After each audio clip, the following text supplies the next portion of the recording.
৫০০ বছরেরও অধিক পুরনো এই প্রাচীন মসজিদটি জরাজীর্ণ এবং অবহেলিত অবস্থায় আজও পড়ে রয়েছে গ্রামের একটি বাঁশবাগানে।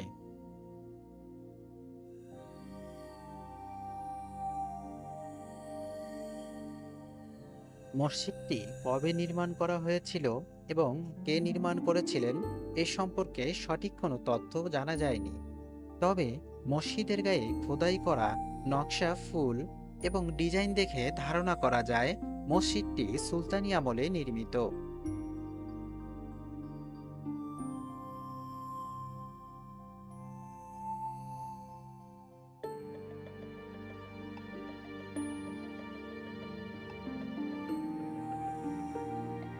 মসজিদটি রংপুর জেলার বদরগঞ্জ উপজেলার শ্যামপুর রেলওয়ে স্টেশন থেকে প্রায় ১ কিলোমিটার দক্ষিণে গোপালপুর ইউনিয়নের আকন্দপাড়া গ্রামে অবস্থিত।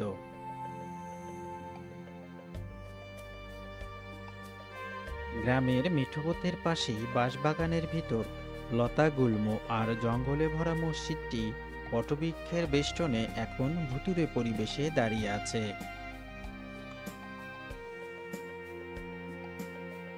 কারুকার্যে খচিত মসজিদের মিনার সহ ভেঙে পড়েছে এর অবকাঠামো। মসজিদ বেয়ে উঠেছে বিরাট বটগাছের বেষ্টনী। এই বটবৃক্ষের ভারে খসে পড়েছে ইট, ভেঙে পড়েছে এর দেয়ালের বিভিন্ন অংশ।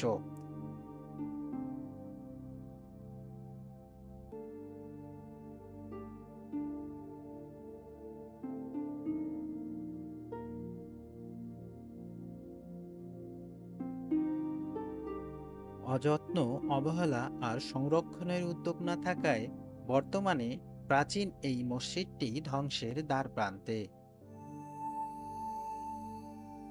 ঐতিহাসিক এই স্থাপনাটি যদি এখনই সংরক্ষণের কোনো উদ্যোগ নেওয়া না হয়, তবে হয়তো আর কিছুদিনের মধ্যেই এর পুরো অস্তিত্বই বিলীন হয়ে যাবে।